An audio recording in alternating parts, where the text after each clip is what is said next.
ধরা যাক এই পি ব্যক্তিটা খুবই হতাশ। এই পি ব্যক্তিটা একজন পুরুষ মানুষ।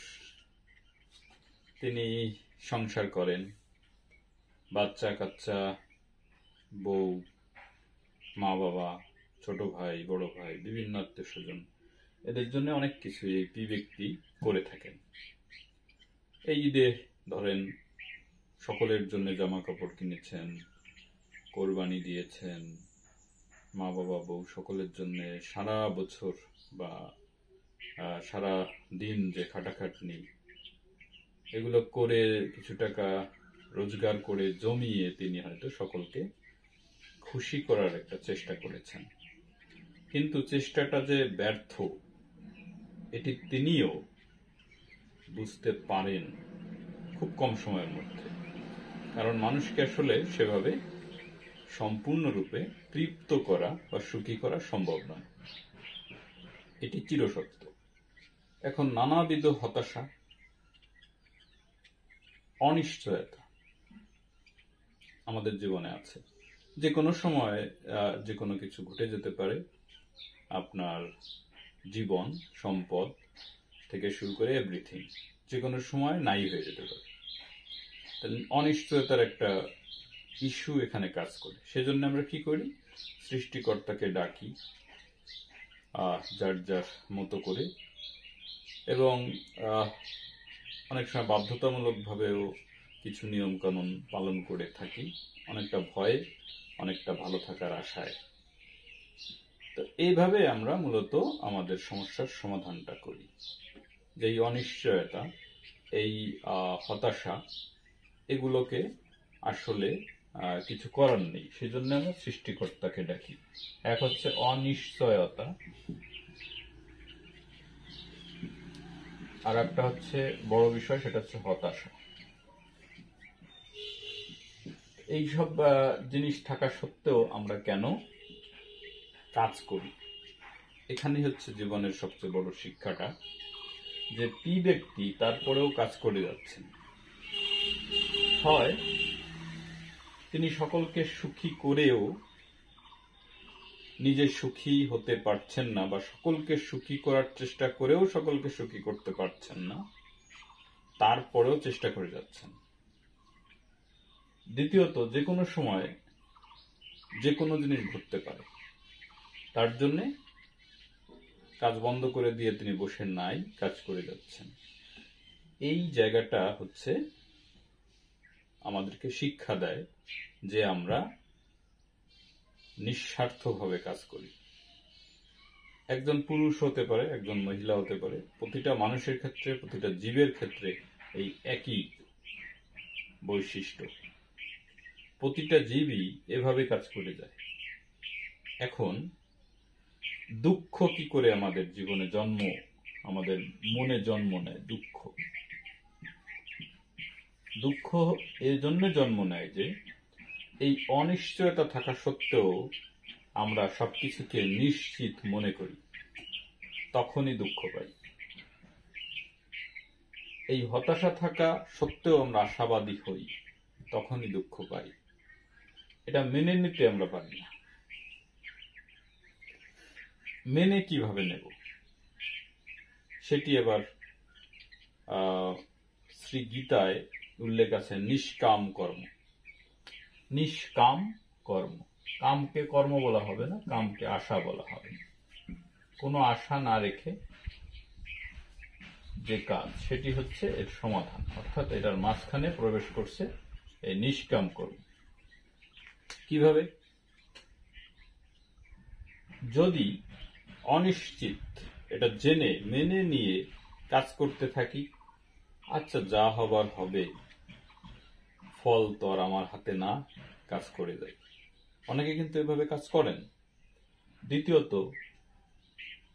হতাশ হওয়ার কিছু নেই, জীবনটা এমনই, এখানে নিজের বলে কিছু নেই, সুতরাং হারানোর কোনো ভয় নেই, সুতরাং হতাশ হওয়ার কিছু নেই। এই দুটোকে সাপোর্ট করতেছে এই নিষ্কাম কর্মটা। ফল চাচ্ছে না, সে কাজ করে যাচ্ছে, তাহলে দুঃখ অটোমেটিক্যালি আসবে না। এই হচ্ছে দুঃখ না আসার কারণ এখান থেকে সরাসরি এখানে আসলে, এখান থেকে সরাসরি এখানে আসলে দুঃখ হবে, কিন্তু এইটা থেকে ঘুরে যদি এটা হয়ে আসি তাহলে আর দুঃখ হবে না। এই হচ্ছে দুঃখকে জয় করার বিষয়। এখন পি দুঃখী নাকি সুখী, সেটা পির এই সাইকোলজিক্যাল সাপোর্ট আছে কি নাই তার উপর ডিপেন্ড করতেছে। পি যদি সরাসরি সবকিছু নিজের মনে করতে চান তাহলে তিনি অবশ্যই দুঃখ পাবেন। এখানে এই দুঃখকে অ্যাভয়েড করার কোনো সুযোগ নেই। পি যদি কোনো অনিশ্চিত কোনো একটা অলৌকিক কিছুর মাধ্যমে সকলকে সুখী করতে চান বা নিজের সম্পদশালী হতে চান, জ্ঞানী হতে চান, তাহলেও তিনি দুঃখ পাবেন, কারণ এটা সম্ভব না। আপনি প্রার্থনা করতে পারেন, আমি প্রার্থনা করতে পারি, সকলেই, কিন্তু অলৌকিকভাবে কিছু একটা এসে যাবে এইটা আশা করাটা কিন্তু আবার একটা অনিশ্চয়তা। এই অনিশ্চয়তাকে নিশ্চিত মনে করলে বা অনিশ্চিতভাবে কোনো কিছু পেয়ে গেলে সেটাও কিন্তু আমাদেরকে সুখী করে না। কারণ আমরা এই মুহূর্তে এই মেকানিজমটা অনিশ্চয়তা, হতাশা, না পাওয়ার বেদনা, নানাবিধ নেগেটিভ ইস্যুগুলো যদি মাথার মধ্যে এইটাকে উপেক্ষা করে নিজের মনে করি সবকিছুকে, এগুলো সব নিজের, সমস্ত কিছু নিজের, এই সমস্ত দায় নিজের, তাহলে ভুল কাজের জন্য দুঃখ অবশ্যই প্রাপ্তি হবে।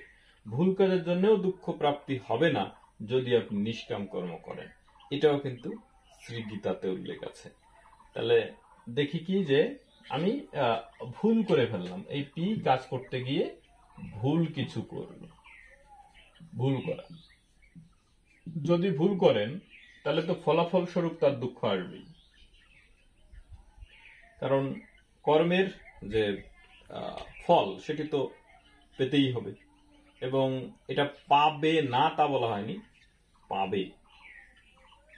এখন যেমন সিদ্ধান্ত তেমন কর্ম এবং তেমন ফল আশা, মানে আশা না করলেও ফলটা এসে পড়বে। তাহলে নিষ্কাম কর্ম করতে গেলে যে ফল পাবেন না বা পাবো না এটা না, নিষ্কাম কর্ম করলেও ফল আপনার জন্য বা আমার জন্য অপেক্ষা করছে। এখন আমি ফল আমার কি হবে সেটি কিন্তু আমাকেই নিয়ন্ত্রণ করতে হবে, আমাকেই সিদ্ধান্ত নিয়ে কর্মটা করতে হবে, কর্মটা ভালো করতে হবে। ফল খারাপ হতে পারে এই ভয় থেকে ভালো কাজ করতে হবে, কিন্তু ফলের আশা করা যাবে না। মানে একটা কি জটিল ইস্যু, কিন্তু মানে ফল আপনাকে ভোগ করতে হবে, এটি মাথায় রেখে খারাপ কাজ করা যাবে না। ফল ভোগ করতে হবে, এটি মাথায় রেখে খারাপ কাজ করা যাবে না। আবার কাজ করার সময় ফল কি হবে সেটি ভাবা যাবে না। এখন বিষয়টা হচ্ছে যে কেউ যদি যদি মনে করে যে আচ্ছা আমি তো ফল কি হবে না হবে সব ভাবি না, তা আমি যা খুশি তাই করব, তাহলেও দুঃখ প্রাপ্তি হবে। এরকম যা খুশি তাই করা, হ্যাঁ, খুশি দেখা যায়নি, তাই এই যে যা খুশি তাই করলে এর ফলও কিন্তু সেই দুঃখই। কারণ হচ্ছে আপনি যা করবেন তার ফল পাবেন না এ কথা বলা নেই, আমি আবার রিপিট করছি, আপনি যা করবেন তার ফল আপনি পাবেন না এ কথা বলা নেই, বলা হচ্ছে ফল আপনি পাবেন, কিন্তু ফলটা দিবেন অন্য কেউ, আপনার হাতে নাই। তারপরেও আপনি যা করবেন তার একটা ফল আপনার আসবে রিঅ্যাকশন হিসেবে, সেটি শিওর, কিন্তু আপনি আশা করবেন না কাজ করার সময়, কিন্তু সতর্ক থাকবেন। এই হচ্ছে বিষয়। আর একটা ইস্যু হলো তাহলে আমি কাজটা কিভাবে করব যাতে কাজ করার সময় আমি হতাশ হব না, কারণ আমি কাজ করার সময় ফলের আশাটা গভীরভাবে চাচ্ছি না। দ্বিতীয়ত হচ্ছে যে আমি কি কাজ করলে পরে ফলটা ভালো হবে, এটি কিন্তু মাথায় রাখতে হবে। ফলের আশা করবেন না, কিন্তু ফল ভালো হবে সেটা আবার মাথায় রাখতে হবে। তো সেক্ষেত্রে আমাদের প্রয়োজন হচ্ছে বুদ্ধি, জ্ঞান, বিবেচনা, মানবিকতা সব মিলে হচ্ছে মানব কল্যাণ। এই যে মানব কল্যাণ, এটি যদি করা যায়, মানে অনেক কাজ আছে তো যেগুলা বুদ্ধিতে এক একজনের এক এক রকম হয়। যেমন আপনি ঋণ নিয়ে জমি কিনবেন কি না, কেউ বলবে যে এটা কখনোই করা ঠিক না, তাহলে তো ব্যাংক নিজেই জমি কিনতো। আচ্ছা, আর একজন বলবে যে না, অনেক সময় ঋণ নিয়ে কাজ করলে, ঋণই থাকলে মানুষের মধ্যে যে অলসতা এটা প্রবেশ করে না, কাজ করার যে একটা ফোর্স সেটি মানে তাকে পিছন থেকে ধাক্কায়, ফলে সে কাজ করে। এভাবে সম্পদ গড়তে হয়। গেল। এখন দুটোই কিন্তু সঠিক। কি করবেন? এখানে বুদ্ধি, জ্ঞান এইসব প্রয়োগ হবে। জ্ঞান দিয়ে কাজ হবে, বুদ্ধি দিয়ে কাজ হবে, খুব ভালো কথা। বুদ্ধি জ্ঞান দিয়ে যে দুটো জিনিসের একটা জিনিস বেছে নিলেন, যে জমি কিনবেন ঋণ নিয়ে, অথবা কিনবেন না, যে কোনো একটা বেছে নিলেন, যে কোনো একটা বেছে নিলেও দুইটাই কিন্তু ভুল। এই জন্যে যেটা বেছে নেবেন সেটাই ভুল। সুতরাং জ্ঞান বুদ্ধি দিয়ে সবসময় সুন্দর কাজ হবে না, এবং সেই কাজের ফল দুঃখ ভোগ করতে হতে পারে। তাহলে বুদ্ধি জ্ঞান এখানে খুব বেশি কাজ করছে না। বুদ্ধি কিংবা জ্ঞান যাদেরই করি এটা দরকার, বাট সেটি দিয়ে করলেও অনেক সময় আমাদের ভুল হবে। এখন আমি উদ্দেশ্য রাখবো কি? মানব কল্যাণ। গেল। দ্বিতীয় উদ্দেশ্য হলো কি? জীবের, দ্বিতীয় মানে ওর চেয়ে গভীর উদ্দেশ্য হলো জীবের কল্যাণ। তারপরে যেটা আরো উপরের কথা, সেটি হচ্ছে সবকিছুর কল্যাণ।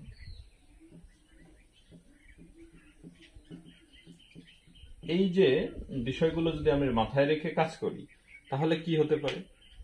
তাহলে বুদ্ধি, বিবেচনা, জ্ঞান, প্রতিজ্ঞা যা কিছুই আসুক না কেন, আমি যে সিদ্ধান্তটা নিলাম তাতে কি সকলের কল্যাণ হচ্ছে কি? সমস্ত জীবের, ইউনিভার্সের, পৃথিবীর কল্যাণ হচ্ছে কি? যদি কল্যাণ হয়ে থাকে, তাহলে এই কাজ থেকে সুখ প্রাপ্তি হওয়ার সম্ভাবনা বেশি, শান্তি প্রাপ্তি হওয়ার সম্ভাবনা বেশি। এটাই হচ্ছে ধর্ম। এই যে বিষয়টা, এটাই হচ্ছে ধর্ম হওয়া উচিত। অর্থাৎ আমাদের মানুষের ধর্ম হওয়া উচিত হলো যে আমি এত জটিলের অনেক বিষয়বস্তু আছে, তো এত জটিলতার দিকে না গিয়ে অন্তত একটি বিষয় খেয়াল রাখলে, যে আমার কর্ম দ্বারা কারো ক্ষতি হচ্ছে কিনা। যদি ক্ষতি না হয় তাহলে সেই কর্মটা করা উচিত। এখন নিষ্কর্ম থাকা কি ঠিক হবে? নিষ্কাম কর্ম এক জিনিস, কাম মানে আশা, আশাহীন কর্ম। আর কর্মহীন থাকা হলো আর এক জিনিস। যদি কর্মহীন কেউ থেকে যায় বা থেকে ভাবে যে আমি কর্মহীন থেকেই তো ভালো থাকবো, তাহলে তার পক্ষে আত্মঘাতী ছাড়া আর অন্য কোনো সম্ভাবনা দেখা যায় না। নিজের কল্যাণও হবে না, অন্যের কল্যাণও হবে না, এতে ক্ষতি হওয়ার সম্ভাবনা বেশি। কাজ করতে হবে মানুষের শুদ্ধতার জন্য, কাজ করতে হবে মানুষের এই যে জ্ঞান, এই জ্ঞানটা দিয়ে তাকে সঠিক পথে, সৃষ্টিকর্তার পথে চলার যে সক্ষমতা সে দেখানোর জন্য তাকে কাজ করতে হবে। এবং কল্যাণে, ফ্যামিলির কল্যাণে, সন্তানাদির কল্যাণে, ভবিষ্যৎ প্রজন্মের কল্যাণে, নিজের আত্মিক পরমার্থিক ডেভেলপমেন্টের কল্যাণে এবং সারা প্রকৃতির কল্যাণে কাজ করতে হবে। কাজ ছাড়া কিন্তু থাকা যাচ্ছে না। এখন কাজ করতে গিয়ে আমাকে বুদ্ধি জ্ঞানের তো থাকতেই হবে, তারপরে হচ্ছে যে কল্যাণ হচ্ছে কিনা এই বিষয়টা যদি মাথায় রাখা যায়, তাহলে সুখ প্রাপ্তি, শান্তি প্রাপ্তি হবে সকলের, নিজের না। শুধু নিজের শান্তির জন্য, নিজের সুখের জন্য যদি কোনো সমাজের মানুষ কাজ করে, অধিকাংশ মানুষ, তাহলে সেই সমাজে কোনোদিনই শান্তি থাকবে না। এখানে শান্তিটা হচ্ছে একটি মানে কালেকটিভ ইস্যু। সকলের মধ্যে শান্তি থাকলে সেই সমাজে বসবাসে শান্তি আসে। একজনের মধ্যে দুজনের জন্য শান্তি, আর প্রত্যেকের শান্তির জন্য যদি কাজ করে, নিজের শান্তি রক্ষার্থে অন্যের কোনো ডিস্টার্ব করে ফেলে, তাহলেই নিজের দিকে যে তাকায় সিদ্ধান্ত নেয়, তা তো বুদ্ধি জ্ঞান দিয়ে করে, মানব কল্যাণ বা প্রকৃতির কল্যাণে করে না। তো সেক্ষেত্রে সমগ্র প্রকৃতি সুখে থাকবে না, কোনো না কোনো জায়গায় সমস্যা একটা এসে যাবে। যেমন আমার দেশেই ধরি যে খাদ্যে ভেজাল, তো খাদ্য যে তৈরি করছে এবং যে ভেজাল দিচ্ছে, সাপোজ এখন এই লোকটা মূলত নিজের প্রবৃদ্ধি, নিজের কি বলে লাভের জন্য টাকা পয়সা বেশি ইনকাম করে নিজে ভালো থাকবে অন্যের চেয়ে, এরকম একটা টেন্ডেন্সি থেকে সে খাদ্যে ভেজাল দিল। কিন্তু সেই খাদ্যটা কি সে নিজে খাইতে চাইবে? নিজে খাইতে চাইবে না, অন্যকে দিয়ে খাওয়াবে, তারা মরে মরুক, নিজের সমৃদ্ধি হোক, এরকম একটা টেন্ডেন্সি থেকে কিন্তু সে খাদ্য ভেজালটা দিল। এখন অন্যরা যদি মরে যায়, তাহলে উনি কি করে সুখে থাকবেন? এই যে সামান্য একটু জ্ঞান, এটা যদি মানুষের মধ্যে না থাকে, বা থাকা সত্ত্বেও সে যদি এতটাই স্বার্থপর হয়, তাহলে তো বিপজ্জনক। যেমন তাকে যে চিকিৎসা দেবে, সে যদি মারা যায়, তাকে চিকিৎসা কে দেবে? তাকে যদি অন্যরা যারা বিভিন্ন সার্ভিস দিয়ে থাকে, তা সে বাজার থেকে শার্ট, প্যান্ট, বিভিন্ন ভোগ্য সামগ্রী, বিলাস সামগ্রী, বিভিন্ন জিনিস তৈরি করে, তাকে যারা তৈরি করে এবং যারা সার্ভিস দিয়ে থাকে, এসি লাগাই দিয়ে গেল একটা লোক, সে যদি অসুস্থ থাকে, তার ফ্যামিলি যদি আনস্টেবল হয়, তাতে সে চুরি করবে, তাই না? সে ডাকাতি করবে এবং তোমার বাড়িতেই আবার আসবে। তো এইরকম একটা কালেকটিভলি যদি কেউ চিন্তা না করে যে সকলে মিলে ভালো থাকাটাই হচ্ছে, অন্যের সন্তান অসুস্থ হওয়া মানে হচ্ছে আমার অসুবিধা হওয়া, সমাজের অসুবিধা, এই ধরনের একটা ইস্যু যদি না থাকে, মানে আমার এই শেষ বিষয়টা, হ্যাঁ, জীবের কল্যাণ, মানব কল্যাণ, সবকিছুর কল্যাণ, এটা যদি তার মাথায় না থাকে, তাহলে তার কর্ম কিন্তু আমাদের সমাজে আলটিমেটলি দুঃখ আনবে, শান্তি আনবে না। এবং আমাদের ধর্ম, যেটা মানুষের ধর্ম, মানব কল্যাণ, প্রকৃতির কল্যাণ, সেটা হবে না, রক্ষিত হবে না। যেমন ধরুন একটা গাছও আমাদের চেয়ে যে বেশি উন্নত, মানে চিন্তা ভাবনার দিক থেকে, সেটা কিন্তু তার কাজে বোঝা যায়। যেমন একটা গাছ, সে একটা হচ্ছে যে পৃথিবীতে সে কার্বন ডাইঅক্সাইড গ্রহণ করছে, যেটা আমরা বর্জ্য হিসেবে নিক্ষেপ করতেছি নাক দিয়ে, সেটা গাছ গ্রহণ করতেছে, সেটাকে আবার অক্সিজেনে রূপান্তর করে আমাদের জন্য পাঠাচ্ছে, আমরা অক্সিজেন নিচ্ছি, বেঁচে থাকছি। এরপরে গাছ ছায়া দেয়, গাছ ফুল দেয়, ফল দেয়, এখানে বৃষ্টি তৈরি করে, উর্বর করে, মাটি ধ্বংস নষ্ট করে, মানে ঠেকায়। তো এই সমস্ত মানে অনেকগুলো উপকার গাছে আমাদের করছে। তার মানে সে প্রকৃতির কল্যাণে কাজ করছে। এই জন্য দেখবেন যে সারা প্রকৃতি জুড়ে শুধু গাছ আর গাছ, কারণ সে নিজে প্রকৃতির কল্যাণে কাজ করছে। এই জন্য তাদের মানে এতটা, প্রকৃতিও তাদেরকে ভালোবাসে। এবার মানুষ অতটা উপকার কি করছে কিনা জানি না। ওই যে কার্বন ডাইঅক্সাইড তৈরি করছি গাছে, এবার সেটা খাচ্ছে। তা আমরা যদি কার্বন ডাইঅক্সাইড তৈরি না করতাম, তাহলে গাছ কি খেত? হ্যাঁ, এই প্রকৃতির একটা ব্যালেন্স আছে, ওই ব্যালেন্স অনুযায়ী তার জন্য কার্বন ডাইঅক্সাইড তৈরি করার জন্য অনেক মানে প্রাণী আছে, যেগুলোকে সে নিজেই খাবার দিয়ে বাঁচায় রাখে। শুধু মানুষ না, মানুষকেও তো খাবার দিয়ে বাঁচায় রাখে গাছ, অন্যান্য প্রাণী টাণী এদেরকে বাঁচায় রাখে। আমরা প্রকৃতির একটা, এই ইকোসিস্টেমের একটা পার্ট। আমাদের অতিরিক্ত মানে প্রকৃতি ধ্বংসকারী হয়ে ওঠা, বা অতিরিক্ত পরিমাণে আমরা যদি বেড়ে যাই, তাহলে তো একটা রিয়াকশন প্রকৃতি থেকেই আসবে। এই যে বিশাল প্রকৃতি, এনভায়রনমেন্ট, ইকোসিস্টেম, এটা কিন্তু অনেক শক্তিশালী। মানুষের কালেকটিভ কি বলে এফোর্টস, কালেকটিভলি যদি তারা প্রকৃতির উপর ঝাঁপিয়ে পড়ে, তাতেও প্রকৃতির এই সক্ষমতাকে, বিশাল সক্ষমতাকে কিছুই করা যাবে না, বরং যারা প্রকৃতির উপর ঝাঁপিয়ে পড়বে তাদেরকে প্রকৃতি শেষ করে দেবে। এই ক্ষমতা প্রকৃতি রাখে। তবে সহনশীল, একটু সময় তো লাগেই রিয়াকশন আসতে। তো যাই হোক, আমরা যদি সারা বিশ্ব ব্রহ্মাণ্ডকে সুন্দর রাখতে চাই, ভালো রাখতে চাই, শান্তিপূর্ণ সহাবস্থান বজায় রাখতে চাই, প্রকৃতির সঙ্গে আমাদের বসবাস যদি সুন্দর হতে চায়, আমাদের আসলে জীবের কল্যাণে, প্রকৃতির কল্যাণে কাজ করা দরকার। এতে আর্থিক, পরমার্থিক, স্থায়ী, যাকে বলে সাস্টেইনেবল ডেভেলপমেন্ট সম্ভব। অন্যথায় হানাহানি, মারামারি, প্রকৃতি দূষণ, বায়ু দূষণ, পানি দূষণ, নানাবিধ মনের দূষণ, বিভিন্ন মতবাদ, মতাদর্শ হাবি জাবি এসে মোটামুটি আমাদের অশান্তিকে খালি বাড়াবে আর বাড়াবে। এইভাবে পৃথিবীটা চলবে। আশা করি একটু গভীর হয়ে গেছে আলোচনাটা। এই ধরনের গভীর আলোচনা শোনার আসলে সক্ষমতা কম লোকের। তারপরে আবার ইয়া আছে, মানে আমরা একটু সময় পেলে সেটা আনন্দ নিয়ে থাকি। আমরা একটা কাজে যদি প্রবৃত্ত থাকি আনন্দ নিয়ে, যেমন মোবাইল দেখতে দেখতে দেখতে মাথাটাই নষ্ট হয়ে যায়, কোনো নতুন কিছু ভাবতে পারি না। তো এই জায়গাটা একটা সমস্যা। কিন্তু আমাকে সিদ্ধান্ত নিতে হয় আগে সুন্দর করে, তারপরে কাজ করতে হয়। আমরা সিদ্ধান্ত নেওয়ার সময় আমাদের জন্য নাই, আমরা শুধু কাজের পিছনে ছুটি। তো এটাও আমাদের হয়তো অনেক অনেক ভালো ভালো সুযোগ সামনে আছে, একটু ভাবার কারণে, না ভাবার কারণে আমরা এটা অ্যাকসেপ্ট করতে পারছি না। এভাবেই কিন্তু চলছে। তো এই জন্য আমি মনে করি যে ওই কিছু বিনোদনের আধিক্য না রেখে কিছু চিন্তা ভাবনাগত বিষয়গুলো ইউটিউব, ফেসবুকে শুনলে অনেক ভালো ভালো লেকচার টেকচার এগুলো আসছে, ভালো হয় মনে হয়। তো ঠিক আছে, সকলে ভালো থাকুন, সুস্থ থাকুন, আবার চলে আসবো। ঠিক আছে।